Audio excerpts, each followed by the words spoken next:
Good morning friends. मैं doctor V K Mishra from gastro liver hospital Swaroopnagar Kanpur. मैं बात करूंगा आज साइंटिफिक फैक्ट्स के बारे में जो ओबेसिटी से लिंक्ड हैं। जो ओबेसिटी है या मोटापा है, ये वास्तव में एक समस्या है, ये एक डिजीज है। उसके साइंटिफिक फैक्ट्स के बारे में बात करूंगा मैं आज। नाउ जहां तक ओबेसिटी का सवाल है, आप किसे कहते हैं ओबेसिटी? ओबेसिटी का मतलब है कि आपकी जो बॉडी है उसमें फैट की अमाउंट ज्यादा है। जो भी लोग 35 साल से उम्र हैं ऊपर हैं, जिनका बीएमआई 30 से ज्यादा है, वो ओबेसिटी की कैटेगरी में आते हैं। जहां तक ओबेसिटी या मोटापा का सवाल है, वो सिर्फ एडल्ट्स में, मेल में नहीं है, फीमेल्स में भी है, ये बच्चों में भी है। ये चाइल्डहुड ओबेसिटी अपने आप में एक प्रॉब्लम है। In childhood obesity is a common problem.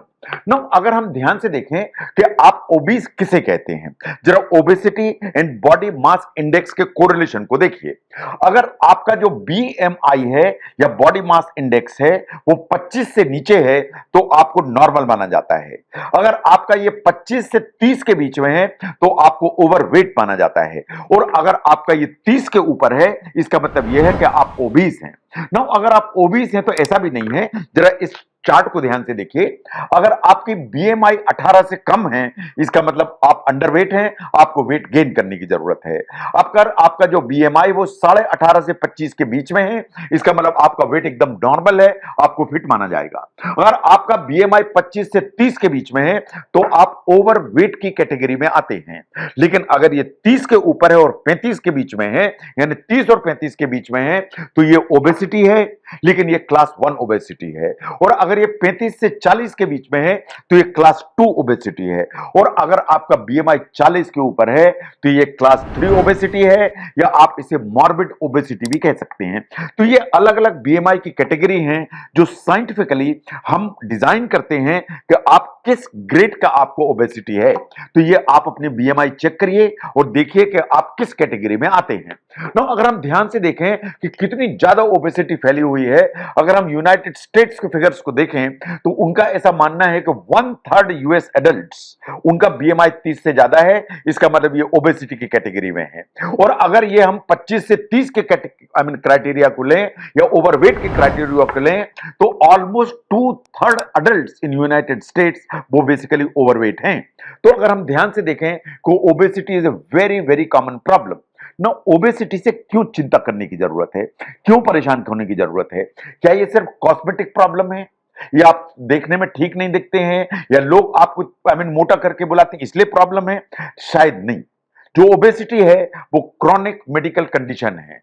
ये क्रॉनिक जो मेडिकल कंडीशन है अल्टीमेटली आपको डायबिटीज के लिए प्रोन करती है, आपको हाई बीपी के लिए प्रोन करती है, आपको हार्ट डिजीज का रिस्क बढ़ाती है, आपको ऑस्टियोआर्थराइटिस या ज्वाइंट की प्रॉब्लम बढ़ाने का रिस्क रखती है, इवन गॉल ब्लैडर स्टोन्स होने की संभावना को बढ़ाती है। ना यहीं पर गाड़ी नहीं रुकती। साइंस ऐसा मानती है कि बहुत सारे कैंसर्स हैं बॉडी में, वो शायद मोटापे से जुड़े हुए हैं। चाहे हम खाने की नली के कैंसर की बात करें, चाहे लिवर के कैंसर की बात करें, किडनी और स्टमक के कैंसर की बात करें, सबसे ज्यादा बड़ी आंत या कोलोरेक्टल कैंसर हमेशा मोटापे से जुड़ा माना जाता है। नौ जो gall bladder and pancreatic cancers वो भी मोटापे से जुड़े माने जाते हैं। लाइकवाइज जो महिलाओं में ओवेरियन कैंसर होता है वो भी शायद मोटापे से जुड़ा हुआ माना जाता है। तो कॉमन जो ना प्रॉब्लम्स हैं वो तो हैं, इवन जो कैंसर का रिस्क है वो भी मोटापे से जुड़ा माना जाता है। नो जब भी आपको ओबेसिटी है, आप डॉक्टर को कांटेक्ट करते हैं, तो एक्चुअली हमारे क्या गोल्स होते हैं? हमारे गोल 3 ही हैं।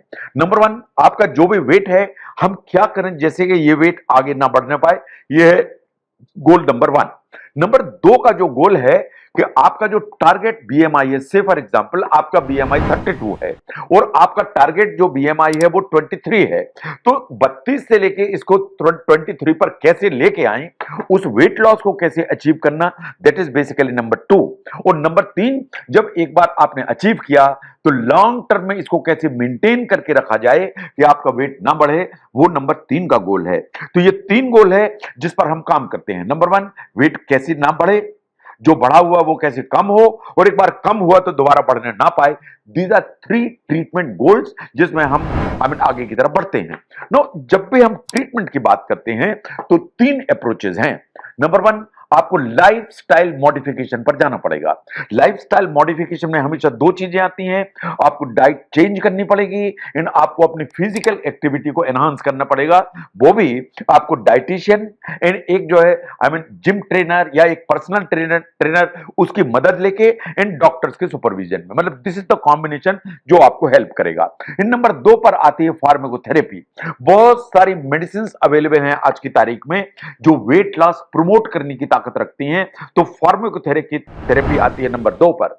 और नंबर 3 पर आती है बेरियाटिक सर्जरी। अगर कुछ नहीं फायदा हो रहा है तो अल्टीमेटली आपको वेट रिडक्शन के कुछ ना कुछ ऑपरेशन की जरूरत पड़ती है या इंटरवेंशन की जरूरत पड़ती है।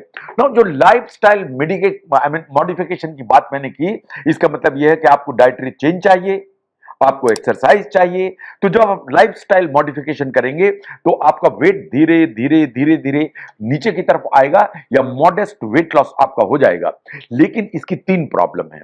Number 1 is the regain, in the sense कि आप जो वेट गेन लूज करते हैं, पॉसिबिलिटी इस चीज की होती है कि समय के साथ वो दोबारा वापस आ जाएगा। Number 2 sustainability, in the sense कि आपने लाइफस्टाइल डाइट से वजन तो कम कर लिया, लेकिन क्या आप उसे सस्टेन कर पाएंगे, दैट इज नंबर 2।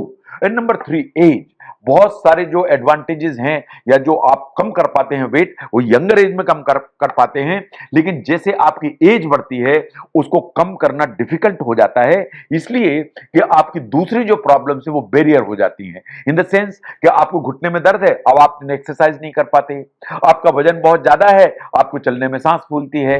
तो बहुत सारे जो ना कोर मार्बिड इलनेसेस के बैरियर्स हैं जो आपके रास्ते में आ जाते हैं एंड आप वेट कम नहीं कर पाते हैं। Now look at the pharmacotherapy, जो मेडिकेशंस अवेलेबल हैं।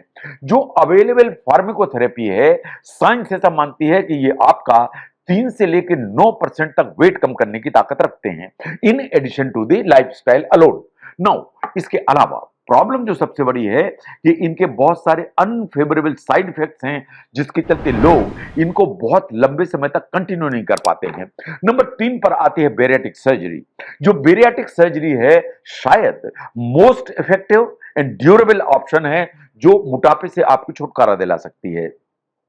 बहुत सारी एंडोस्कोपिक बेरियाटिक सर्जरी होती है, बहुत सारी लेप्रोस्कोपिक बेरियाटिक सर्जरी होती है एंड बहुत सारी ओपन बेरियाटिक सर्जरी होती है। तीनों ऑप्शंस आपके पास अवेलेबल होते हैं, लेकिन वैज्ञानिक नजर में जो बेरियाटिक सर्जरी है most effective and durable option है ओबेसिटी के लिए। नाउ ब्लॉक है कहां पे? जो ब्लॉक है ओबेसिटी को ट्रीट करने में, प्रॉब्लम वही है कि ये डिफिकल्ट होती है हमेशा ट्रीट करना, जो रिलैप्स रेट है वो हमेशा हाई होता है। इन ये बात बिल्कुल सही है कि जो लोग वेट लूज करते हैं 5 सालों के दौरान शायद ये पूरा का पूरा जो वेट है वो वापस आ जाता है। लेकिन एक गुड न्यूज है इन द सेंस कि अगर आप 5 से 10% वेट अपना कम कर लेते हैं तो साइंस ऐसा मानती है कि इतना वेट भी कम करने से आपको बहुत एडवांटेज होता है, इन द सेंस कि आपने 5 से 10% भी कम कर लिया तो आपका ब्लड प्रेशर कंट्रोल में रहेगा, आपकी डायबिटीज कंट्रोल में रहेगी एंड हार्ट डिजीज का जो रिस्क है वो आपका मिनिमाइज हो जाएगा। नो, काम वही करना पड़ेगा आपको, कोई भी शॉर्ट टर्म फिक्स नहीं है, ये लाइफ लॉन्ग कमिटमेंट है। आपको अपनी डाइटरी हैबिट्स ठीक करनी पड़ेंगी, आपको अपनी फिजिकल एक्टिविटी बढ़ानी पड़ेगी, आपको रेगुलर एक्सरसाइज करनी पड़ेगी, तभी जाके अल्टीमेटली आपका जो वेट है वो नीचे आएगा या कांस्टेंट रहेगा। अकेली दवाइयां या अकेली डाइट आपको हेल्प नहीं कर सकती। तो सभी चीज चाहिए, आपको डाइट चेंज चाहिए, एक्सरसाइज चाहिए एंड मेडिकेशंस की हेल्प चाहिए। तो जहां तक ओबेसिटी का सवाल है, अगर आप समझते हैं कि सिर्फ कॉस्मेटिक कंसिडरेशन है कि आप सिर्फ मोटे दिखते हैं और कोई प्रॉब्लम नहीं है, ऐसा है नहीं। जो ओबेसिटी है वो मिरियड्स ऑफ दूसरी जो ना प्रॉब्लम्स लेके आती है, बहुत सारी जो ना ऐसी प्रॉब्लम लेके आती है जो आपकी जो लॉन्गेविटी है या लाइफ है उसको रिस्क में डालने का खतरा खड़ा करती है। तो नाउ साइंटिफिकली ओबेसिटी किसे कहते हैं, इनसे करेक्ट करने के क्या ऑप्शंस हैं, इनको समझने में अगर इस वीडियो ने आपको हेल्प किया तो जरूर शेयर करें। मैं doctor V K Mishra from gastro liver hospital, Swaroopnagar, Kanpur. Thank you very much.